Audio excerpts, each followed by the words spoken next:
So, have you ever felt that kind of gripping fear, that like undeniable feeling that washes over you when you realize something really important, maybe something fun, is just about to vanish forever and suddenly you want it more than anything? Oh, absolutely. Maybe it was, the last ticket to that concert everyone was buzzing about, or a limited time sale pops up for something you only vaguely wanted before. Right. Or, and this is key for today, that really intense pull to cling to an old habit, maybe one you know isn't actually good for you just because it feels familiar, comfortable, known. Hmm. That sense of loss, like something's being taken away, it's Ah, incredibly strong, almost physical sometimes. exactly. And if you felt that, well, you're definitely not alone. This isn't just some, random emotional thing. It's actually a really deep-seated psychological phenomenon. It's rooted in something called the scarcity principle. And today, that's what we're doing a deep dive into. This powerful cognitive bias that just hammers away at us, convincing us we're missing out on the fun of an old life. Especially during those big shifts, times of major personal change, growth, maybe recovery. Right. It's like our mind plays this trick, doesn't it? It makes the past seem rosier, more exciting, even when logically we know it wasn't always like that. Maybe even the opposite. And it's fascinating because, like you said, it's not just about those buy now ads, although that's part of it. What's really interesting here is that this scarcity idea, it's fundamental to us as humans. It influences almost everything. Everything. Like what? Well, from tiny choices, like Yeah. grabbing the last item on a shelf, right up to our really deep beliefs about ourselves, what we're capable of, how we even relate to other people. So we're going to really explore how this perception of scarcity, often totally unconscious, Right. can kind of trap us, keep us stuck in old patterns. Okay. But importantly, the mission here isn't just to point it out. It's about showing how we can consciously, like deliberately reframe our thinking, shift towards what we might call an abundance mindset. Abundance mindset. Yeah. Okay. Tell me more. It means changing your focus, shifting perspective entirely. So you start recognizing and really feeling the incredible gains, the transformations, the new good stuff you're actually building and experiencing, instead of just dwelling on what feels like it's lost as you build a healthier, more fulfilling life. Yeah, that's really the heart of it, isn't it? That's our mission today. To properly unpack the scarcity principle, see how it works, especially when you're trying to evolve and recover.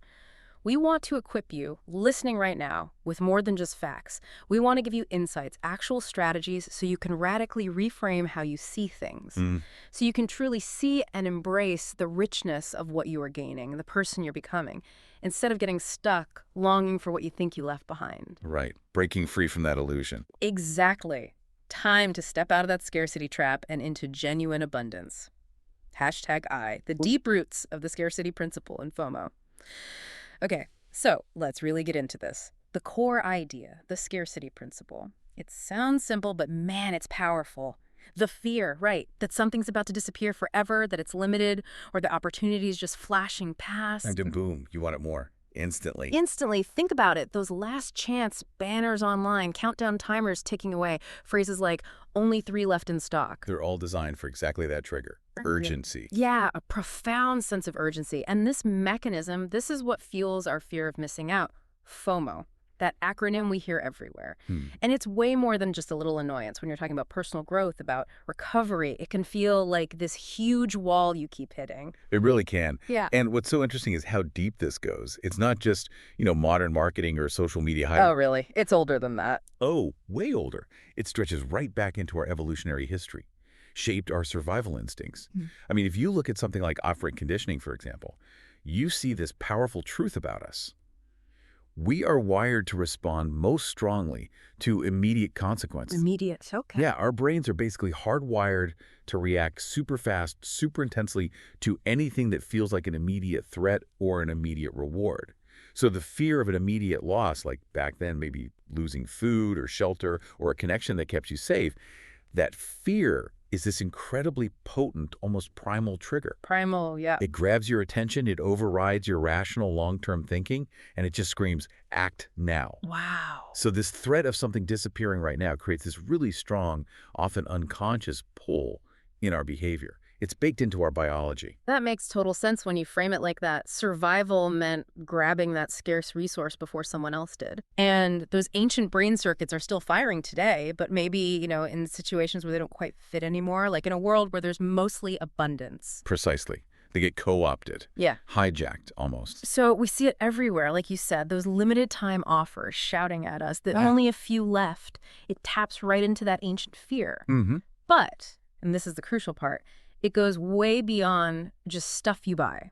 It seeps into our personal lives, especially when we're trying to make those big, meaningful shifts, like trying a new healthy lifestyle, changing careers, recovery. Yeah. We can find ourselves clinging, like desperately clinging to old ways, even ways we know aren't helpful. Right. Not because they're actually good for us now, but because we're terrified of losing the familiar, the comfort zone, or that slippery idea of the fun we used to have. The known devil, right. Yeah, the known quantity, even if it's harmful, versus the unknown future that our ancient brain flags as risky. And extending that idea, this illusion of old life fun, it often gave us that immediate gratification, that quick fix. Ah, the quick fix. Yeah, think about it maybe through, say, Freud's lens for a moment.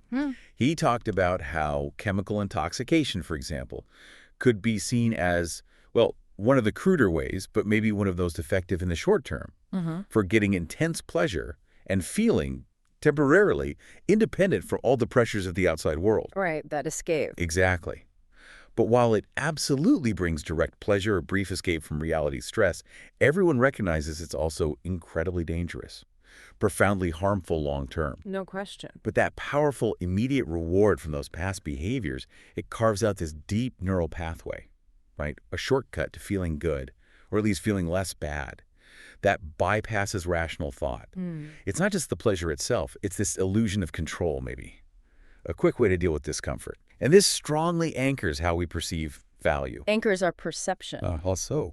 It makes the slower, quieter, maybe cumulative benefits of healthier choices, things that naturally involve delayed gratification, seem way less appealing. Almost invisible sometimes compared to that instant hit. Yeah, that makes sense. Our brain wants the reward now. Exactly. Our ancient reward system, built for immediate survival, really struggles to properly value future well-being over instant, even if destructive, comfort. Okay, so that immediate gratification, that's a really tough hurdle. Makes total sense why our brains lean that way, even if we know better long term. But what happens when we do try to make a positive change and those quick rewards just aren't there? Yes. This is where it gets really interesting and often really difficult. Yeah. When we start down a new path, building new habits, maybe a new career, or especially in recovery from those old patterns, we often hit what James Clear, the Atomic Habits guy. Great book. Yeah, fantastic. He calls it the valley of disappointment, or the plateau of latent potential. The plateau, yes. We just naturally expect progress to be this steady climb, right? Like walking up a hill. Linear. We expect linear. Exactly. But the reality, it's usually much more frustrating. You put in all this effort, make initial changes, and it feels like nothing. For days, weeks, maybe even months sometimes. It feels ineffective, like you're spinning your wheels. Totally. You're doing the work, but you feel stuck. And that is just incredibly disheartening. And this brings us right to a critical question. Why does this plateau, this valley of disappointment, so often make people just give up? Yeah, why do we quit there? Well, Clear points out really clearly that people make a few small positive changes. They don't see that immediate, tangible, like, wow result. Right. And so they just decide to stop. They feel like they're losing their valuable time, their precious effort, and they have nothing visible to show for it. It feels like a waste. Exactly. And this perceived scarcity of immediate progress, it powerfully reinforces the very FOMO we're talking about, that nagging voice saying, see, the old life with its easy, available fun Even if it was bad for you. was better, or at least easier. The brain, always looking for that quick reward, that efficiency, it really struggles with delayed outcomes. It makes us vulnerable to just abandoning the new path. And right there, stuck in that frustrating valley, that's when we get incredibly vulnerable to this other cognitive trap, right? Selection bias. Selection bias, Yeah. yes. Explain that. Well, it's where we sort of unconsciously set up this default story in our heads. Like, my old life was definitely better, more exciting, more fun. We create a narrative. Exactly. Yeah. And once that story is locked in, that script is written, our brains start acting like biased reporters. Yeah. They selectively remember only the facts, the experiences, the memories that support that story. Filters everything. Yeah. And we get defensive if someone challenges it. We unconsciously miss or just flat out dismiss any evidence that contradicts our preferred version of the past. Ignoring the counter evidence. Totally. We filter reality through this lens that just confirms our feeling of loss, and we tragically ignore all the hidden gains, the little shoots of progress that are actually happening under the surface. Exactly. And this isn't just some minor mental hiccup. Yeah. Freud, again, he observed how people driven by this deep need for comfort or security or just a coherent story about the world can desperately cling to even what he called infantile religious beliefs, defending them in these pathetic rearguard actions, even when they don't hold up logically or evidence contradicts them. Wow, pathetic rearguard actions. Strong words. They are. But it illustrates this deeper tendency. We can cling to any story, including that seductive one about the fun of an old life, if it offers comfort, familiarity, or just an easy explanation for why we feel bad now. Even if the story isn't true. Even if it's far from reality.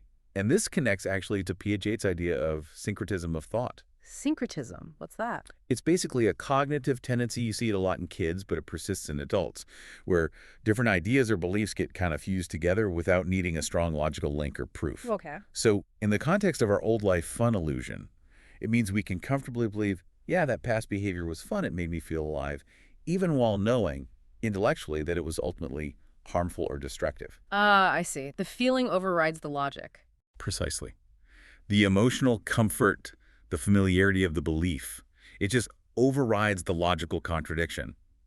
It lets us keep clinging to the fun without having to face the uncomfortable truth or needing any real proof. That is powerful and maybe a bit unsettling how our minds can do that. And this clinging to old stories, this self-deception, it's not just happening inside our own heads, is it? It often gets massively reinforced by the people around us, by society. No, absolutely. Social environment is huge. Think about the Stanford prison experiment. Chilling, but so illuminating. Yeah, that one's famous. Right. They took these normal and healthy people, specifically screened them to be average, basically. And yet the situation they were put in profoundly shaped their behavior. They started acting in ways they normally wouldn't, ways that shocked even themselves. The guards became cruel, the prisoners passive. Exactly. And the guards, Zimbardo noted, had this illusion of freedom. They thought they were making independent choices. But they weren't, really. Not really. They were, in a deep sense, slaves to the situation, to the roles they stepped into, the group dynamics that escalated. Wow. And similarly, you have the idea of social proof leading to pluralistic ignorance. Pluralistic ignorance. Okay, break that down. It's basically when everyone privately disagrees with something, but they assume everyone else accepts it, so they go along with it publicly. Nobody speaks up. Ah, okay. Like seeing someone maybe needs help, but nobody else is doing anything, so you assume it must be okay. Precisely. Or, in our context, you see others engaging in certain old life behaviors. Maybe nobody's calling it out, so you assume it's acceptable, maybe even desirable. It subtly reinforces the idea that your own past behaviors were okay, maybe even normal if everyone else was doing it too, or seemed to be. Right. It creates this really strong environmental pull. Like there's a scarcity of other ways to be socially. Exactly. Yeah. A perceived scarcity of alternative social norms. It makes breaking away from those familiar, even destructive patterns incredibly hard. The group illusion makes the problematic seem normal, or even, ironically, more attractive because it seems so common. Okay, so we've got these primal urges, these cognitive biases like selection bias, and then this huge social reinforcement. It's a complex picture. So what does this all mean for us, for you listening, trying to navigate change or recovery? Well, it means we need a conscious strategy.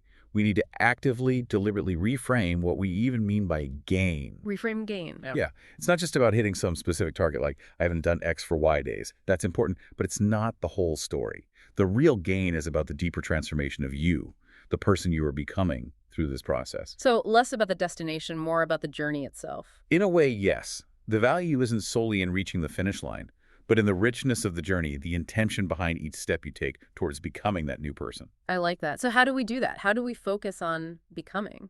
This is where James Clear's framework on levels of change is so useful again. He talks about 3 levels: outcomes, what you get; process, what you do; and identity, who you believe you are. Outcome, process, identity. Right. And he argues, really convincingly, I think, the most effective, most lasting way to change isn't to focus first on the outcome you want. No. What then? Focus on who you wish to become, your desired identity. Start with the identity. Yes. Yeah. Because every single action you take, no matter how small it seems, is like a vote for that new identity. A vote. I like that metaphor. Yeah, it shifts your whole focus. You move away from that anxious, scarcity-driven fear of losing the old me or missing out on the old fun, and instead you pour your energy into actively, deliberately gaining the new you, building that stronger, more authentic, more aligned person. So each healthy choice is like casting a ballot for the future self you want. Exactly. Right. You're building that new self, brick by brick, habit by habit, consciously choosing to reinforce the person you aspire to be. That's incredibly powerful, voting for a new identity. But wow, it sounds like it needs serious discipline, right? Especially when those first votes don't feel like they're changing much immediately. It does take persistence, absolutely. And how do we keep going?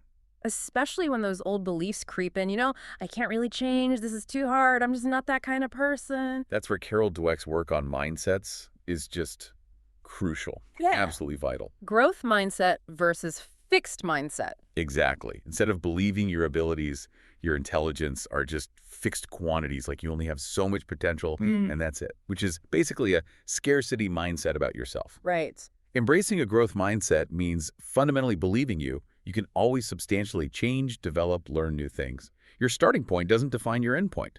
That belief alone sounds transformative. It is, because it changes how you see everything. Challenges become opportunities, not threats. Setbacks aren't failures, they're data points for learning. And effort. Effort isn't a sign you're not smart enough. It's the path to getting smarter, to achieving mastery. Okay, so how do you cultivate that if you feel stuck in a fixed mindset? Dweck says the first step isn't to deny the fixed mindset. We all have it sometimes. The key is to acknowledge it. Recognize it when it shows up. Okay, notice it. Yeah, notice it, maybe even name it. Oh, there's my fixed mindset talking. And consciously, deliberately, start the journey towards cultivating the growth mindset. Choose the growth-oriented thought or action instead. Okay, so internal shifts in identity and mindset. What about the world around us? Does that play a role? A massive role. We can learn so much here from people like B.F. Skinner, thinking about positive reinforcement, sure, but even more importantly, strategically changing our environment. Changing our environment, like moving house. Could be, but often much smaller things. James Clear builds on this powerfully. He shows that habits, both good and bad, are way easier to change in a new environment. One that doesn't have all those old triggers, those cues, those temptations that just automatically nudge you back towards the old behavior. Rid of the triggers. Makes sense. The core strategy is actually quite elegant. You want to reduce the friction for the good habits you want to build. Make them as easy, as effortless as possible. Okay. And conversely, you want to increase the friction for the bad habits you want to break. Make them difficult, inconvenient, maybe even impossible. Make the good easy, the bad hard. Exactly. It's about consciously designing your personal world, your ecosystem, so that doing the right thing is as easy as possible. This lets you focus on the gains you get from having a supportive, structured environment around you. Think about those one-time actions that lock in good habits Clear talks about. Like what? Well, give me examples. Okay, like buying a good water filter and putting it right where you see it all the time. Getting proper blackout curtains so you sleep better, unsubscribing from all those tempting email lists, or distracting social media notifications. Setting things up for success? Precisely. These aren't just small tweaks. They are powerful environmental redesigns. They pre-commit you to a better path. And even Pavlov's work, way back, supports this. Rhythmic, regular, predictable activities make behaviors easier to start and more precise over time. They help solidify new, positive patterns until they become almost automatic. Okay, environment is key. What about what drives us from the inside? Our motivation. Also critical. Daniel Pink's distinction between type X and type I motivation is super relevant here. Type X versus type I, remind me. Okay, type X is extrinsic motivation. It's driven by external rewards or punishments like getting praise, money, avoiding criticism, that kind of thing. Carrots and sticks. Exactly. And if we rely only on that for recovery or changing behavior, what often happens, the motivation disappears as soon as the reward or punishment is gone. Right, you relapse. There's a scarcity of internal drive then. Precisely. The real power, the engine for change that lasts, is cultivating type I behavior. That's intrinsic motivation, Intrinsic meaning. meaning it's fueled by your inherent desires. Finding satisfaction in the activity itself. Hmm. When the act of letting your new, healthier life, the process, the growth, feeling authentic, when that becomes its own reward, that's when you get lasting, sustainable change. You're not dependent on someone else giving you a gold star anymore. You're doing it for you. That internal reward. Yeah. Finding satisfaction in the process itself. Yes. And this ties in so beautifully with Csikszentmihalyi's concept of flow. Flow state. I've heard of that, being in the zone. Exactly. Those amazing moments where you feel completely absorbed, totally in control, full of purpose, you're stretched, using your skills right at their edge. In a voluntary effort to do something difficult but really worthwhile. That sounds like the opposite of boring recovery tasks. It can be. Right. This isn't that superficial fun or fleeting pleasure we might mistakenly link to an old life. Flow is the ultimate gain. It's this deep internal satisfaction that goes way beyond external rewards. It gives immense meaning. So how do you find flow? It happens when you're deeply immersed in something, maybe learning a new skill, having a really meaningful conversation, working on a creative project, mastering a physical challenge. Time just seems to melt away. Yeah, I know that feeling. You're operating right at the edge of your abilities, challenged, but not totally overwhelmed. You're completely present, fully engaged. Csikszentmihalyi found it happens when the challenges you face and the skills you have are perfectly balanced, and both are above your usual average level. Okay, challenge and skill balance. Right. And that state creates this profound sense of engagement, accomplishment, deep joy. Is where you find real meaning and satisfaction in the act of living itself. Not in escaping something, not in echoes of the past, but in the vibrant, present experience of growth and mastery. So we've got internal identity shifts, mindset, environment, intrinsic motivation, flow. But we don't exist in a vacuum, right? We're social beings. Fundamentally. Yeah. Absolutely. And the sources we looked at really highlight how critical secure connections and emotional intelligence are on this journey. Yeah. How so? Well, you have thinkers like Alfred Adler talking about social interest, this innate human drive to connect, to contribute to the group's well-being. And Martin Seligman discusses hive emotions, things like love, compassion, teamwork, arguing they're crucial not just for group survival, but for our individual happiness within the group. Okay, so connection is key for well-being. Absolutely. So in the context of recovery or personal transformation, what does this mean practically? It means actively seeking out, nurturing, fostering relationships that are genuinely secure and supportive. Relationships that lift you up. Yes, and maybe challenge you constructively too. Relationships that powerfully reinforce your new, healthier path. The message is clear. You're not meant to do this transformation alone. Connection's a powerful antidote to that feeling of scarcity or isolation. That makes sense. Connection as an antidote. I like that. And what's really fascinating is how understanding things like attachment styles, which is explored so well in the book Attached. Yeah, Levine and Heller, good stuff. Right. Understanding those styles helps us move beyond those frustrating relationship dances. You know, those dysfunctional patterns where one person's always making concessions, sacrificing their own needs just to keep the peace or accommodate the other. Oh yeah, the stances. Exhausting. Totally. Yeah. Instead, that knowledge empowers us to build relationships that are genuinely mutually fulfilling, secure.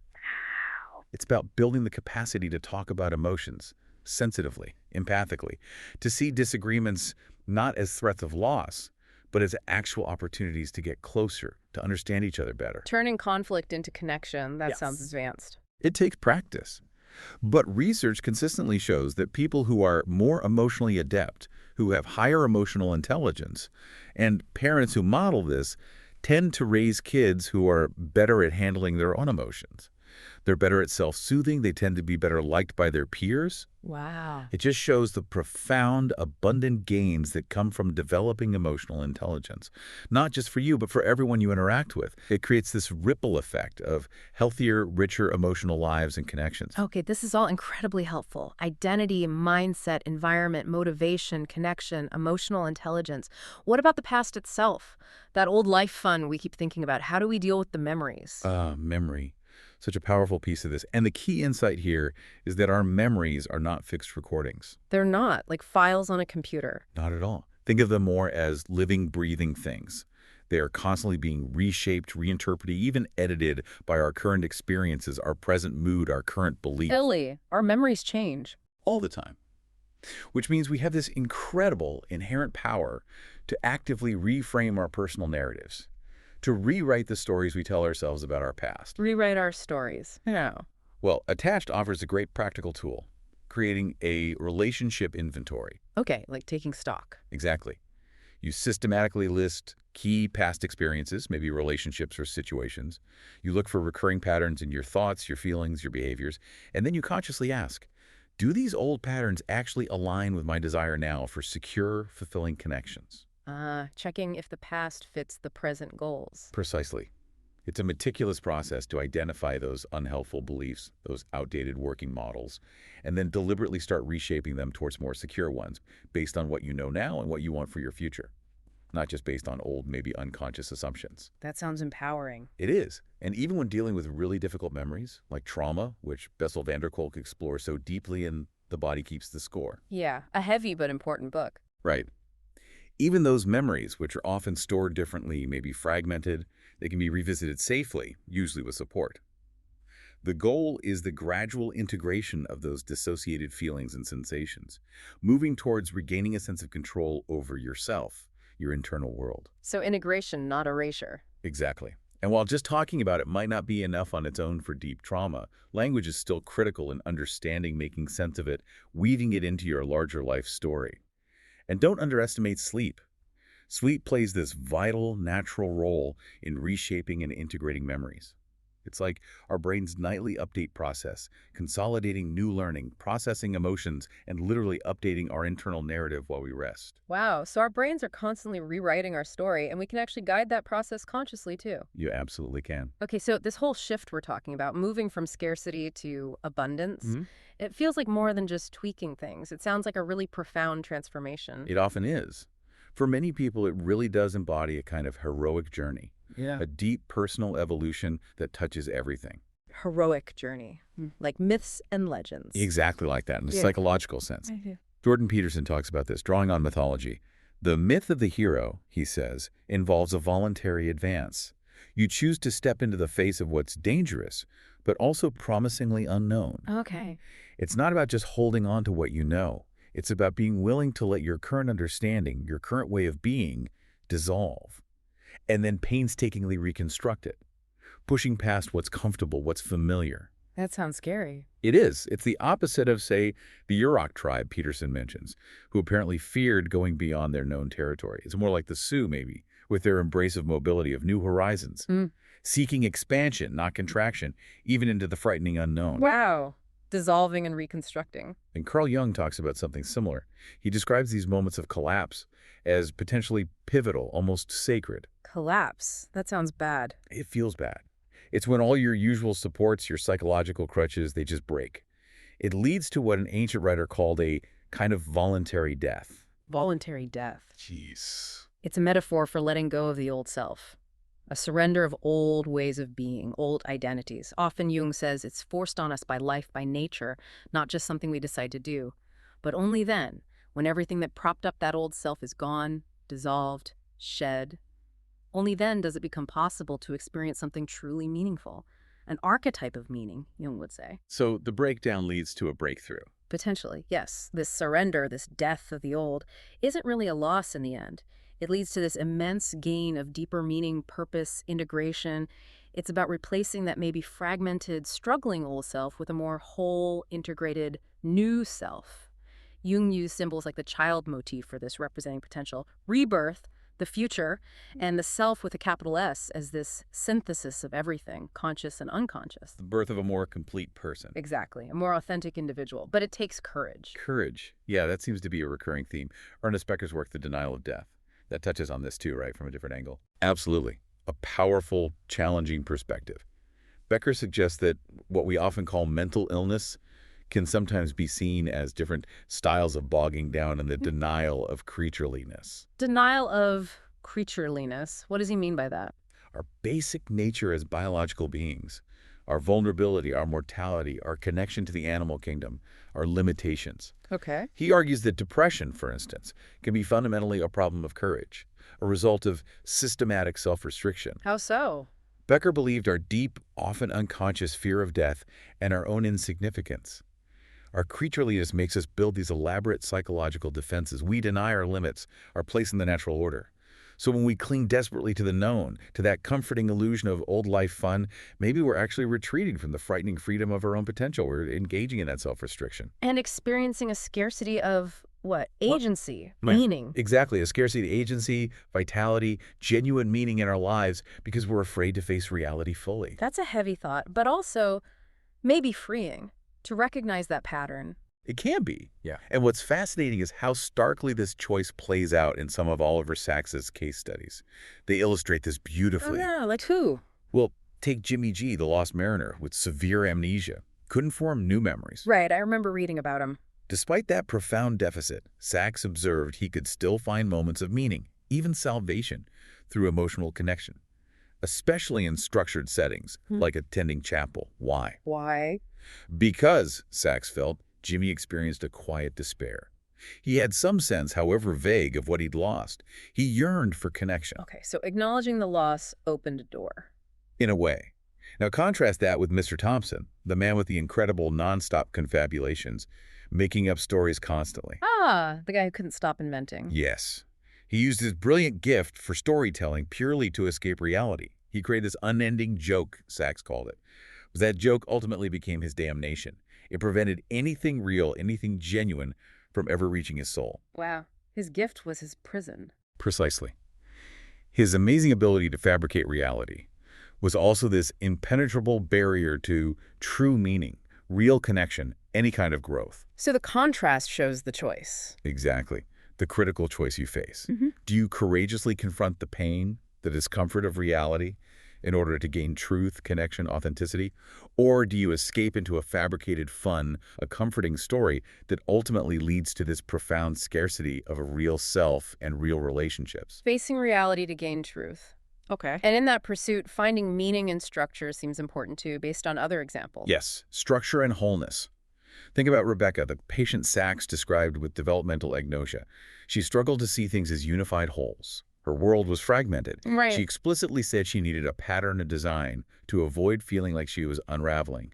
And where did she find it? In theater, right. In theater, in that structured, artistic world where all the pieces contributed to a larger, meaningful whole. That gave her coherence. Okay. And Martin, the savant. Martin, the idiot savant, with that incredible memory for dates and facts. His real pleasure, Sacks noted, wasn't just recalling trivia. It was in the ordered, magnificent structure, the architectonics, of Bach's music. Ah, the order in the music. Yes, he found this sensible, beautiful manifestation of harmony and order in Bach that resonated deeply within him. It wasn't just sound, it was meaning, structure made audible. It's about finding that underlying design, that coherence that resonates with your own inner world, anchoring you. So finding your own pattern, your own design. Which leads to the question for all of us, really. When you feel lost or fragmented or disconnected from the person you want to be, what does give structure and meaning? Yeah, what is it? Often it's tapping into that intrinsic human desire for order, for beauty, for harmony, that fundamental need to find coherence in our experience. Think about the twin savants Sacks wrote about, John and Michael. They experienced numbers visually as forms, landscapes. Their world was numbers. And that numerical world provided this deep, almost spiritual meaning for them. It transformed their reality into something profoundly rich and ordered. So it's about finding meaning anywhere, potentially. It illustrates that we can discover an abundance of meaning, often in the most unexpected places.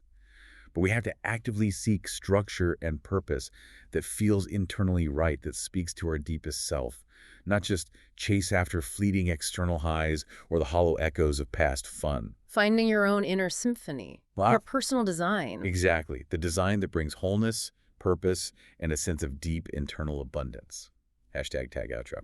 Wow. Okay, so today we've really journeyed through the subtle but incredibly powerful grip of the scarcity principle in FOMO. We explored those illusions it creates, making us romanticize the old life fun. But more importantly, we uncovered some really profound, actionable strategies for actually embracing an abundance mindset. Yeah, moving beyond scarcity. This shift, this whole reorientation of how you see things, it involves redefining who you are, your identity, consciously designing environments that support you. Right. tapping into that sustainable intrinsic motivation. Building those secure, meaningful relationships, and crucially, courageously reframing your own stories, your personal narratives. Turning perceived losses into narratives of gain. Exactly, transforming them into sagas of genuine, rich gain. And this brings up, I think, an important final question, echoing through all these ideas. Right. If our minds really do actively select and construct what we perceive as real, as William James suggested, Right. the mind chooses to suit itself. It decides what sensation feels more real than others. Mm-hmm. Then what truths about your new path, about the person you're becoming, are you consciously choosing to highlight, to amplify? And just as importantly, what appearances of your past, what faded images of old fun are you deliberately choosing to let fade into the background? The power fundamentally is yours. You get to shape the narrative of your games.